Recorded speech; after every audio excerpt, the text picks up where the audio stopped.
Pada bulan Februari tahun ini, saya 3 hari berada di negara yang lebih lambat 5 jam dari waktu Indonesia. Perjalanan bisnis, walaupun singkat, membuat pencerahan baru pada diri saya di dalam cara memandang bisnis untuk kaum milenial ini. Hal ini membuat saya komentar dalam hati, kok nggak pinter-pinter ya saya ini jadi orang. Dalam hal bisnis, belajar mulu. Salah satu bisnis yang baru mulai jalan mengharuskan saya berada di Spanyol. Sebagai salah satu pemain terbaik di Eropa, perusahaan mitra saya ini mengundang untuk penandatanganan perjanjiannya langsung di Madrid, markas perusahaan tersebut. Yang saya mau ceritakan bukan usaha saya, tetapi pengalaman bersama mitra saya di saat makan siang di hari terakhir. Kami bertujuh dari 6 negara berbeda asalnya. Saya berdua dari Asia, yang sisanya dari Irlandia, Portugis, 2 dari Spanyol, dan 1 dari Jerman. Dalam diskusi santai tersebut, salah satu dari mereka berkata, "Kamu beruntung ya tinggal di Indonesia, karena kami di Eropa sudah kecil sekali peluang kami untuk bisa menemukan pain point." Sahabat semua pasti tahu mengenai pain point. Saya selalu ulang-ulang dalam video yang lalu,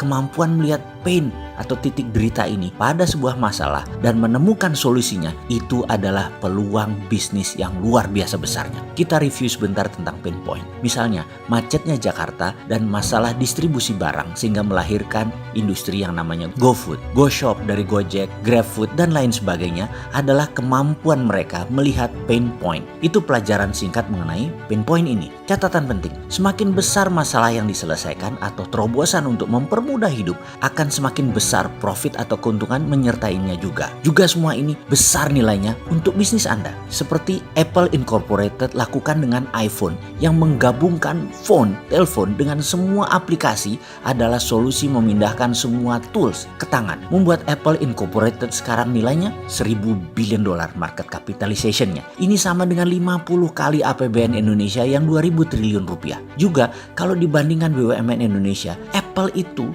nilainya 100 kali lebih besar dari BUMN. Ya sudahlah, itu lesson learn bagi pengelola BUMN yang sering netek, minta nenen ke APBN sampai 150 triliun lagi sekarang. Sekali lagi, jangan mentang-mentang deh Anda ada APBN, Anda menjadi tidak survive begitu sih berbisnisnya. Lu tuh nggak ada apa-apanya, sudah nggak terlalu produktif BUMN-nya, masih netek lagi sama pembayar pajak. Lalu hebatnya di mana? Bener deh, ada lebih dari 500 perusahaan di dunia ini yang asetnya serta kapitalisasinya lebih besar dari seluruh nilai BUMN kalau digabungkan. Dan mereka nggak minta APBN negaranya. Ngaca ya dalam mengelola BUMN, hati-hati ke depannya. Rencana Anda harus benar-benar supaya jangan diledekin kayak gini. Jadi saat ini kita sudah paham kan tentang pain point secara sekilas. Nah, di Eropa kata mereka, kita mau buat apa lagi? Semua sudah ada. Mulai dari yang besar seperti IKEA sampai yang kecil buat jeans dilukis. Semua orang seakan-akan do something dalam tanda petik. Sudah nggak ada pain point lagi yang bisa diselesaikan. Semua pain sudah hilang. Kami terus mencari dan mencari. Terus mencoba semua orang berpindah negara satu negara Eropa lainnya. Dan generasi muda sekarang paling-paling bekerja jadi pegawai saja maksimum bisanya. Bayangkan, sampai nano niche sudah ada pemainnya. Apa itu nano niche? Misalnya mereka menganalisa di dunia ini ternyata setiap 10.000 orang ada 1 orang yang kalau berdiri di depan umum atau berbicara di banyak orang lebih dari 2 orang saja tangannya berkeringat. Kejadian ini tentunya membuat tidak nyaman dirinya dan orang di depannya. Lalu pain point itu menjadi peluang bisnis. Diciptakanlah comfort ball yang dibuat dari bahan kain penyerap keringat yang sangat lembut dan wangi, sehingga mereka yang memiliki masalah tangan berkeringat tadi bisa menjadi nyaman dengan memegang comfort ball tadi. Itulah nano niche. Bayangkan, 1 orang dari 10.000 saja yang memerlukannya, tetapi pain point tetap peluang besar dan ini disolve, ini diselesaikan solusinya. Lalu setiap orang mulai mencari-cari nano niche lainnya dan dibuatkan problem solvernya, sehingga kami dipaksa terus-menerus menciptakan sesuatu yang makin kecil pasarnya, atau kami hanya bisa jadi pegawai biasa saja. Semua pasar itu ada pemainnya, semua sisi ada yang memenuhi kebutuhannya. Sungguh menjadi pegawai semua menjadi rutinitas dan jadi pegawai tidak menyenangkan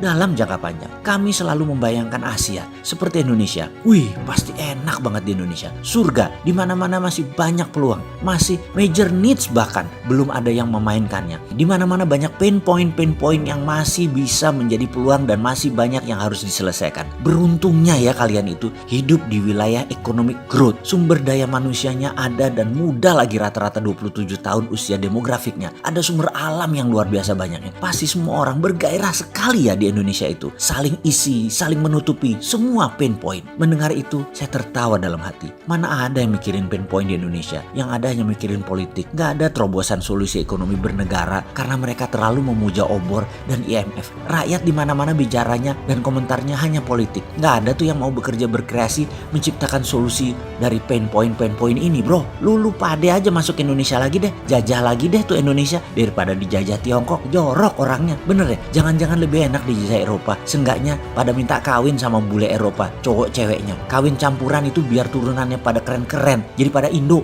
Asli saya cynical banget komentar dalam hati tersebut. Karena kok di Indonesia gak ngelihat apa yang mereka lihat ya. Sebel gua. Apalagi pejabatnya. Semua cipta anak bangsa ini pasti gak lancar jalannya. Ada izin INA itu yang gak jelas. Di mana sih berjuangnya kalian untuk rakyat? Kalian di atas tuh rebutan APBN doang bisanya. Jamput tenan kon.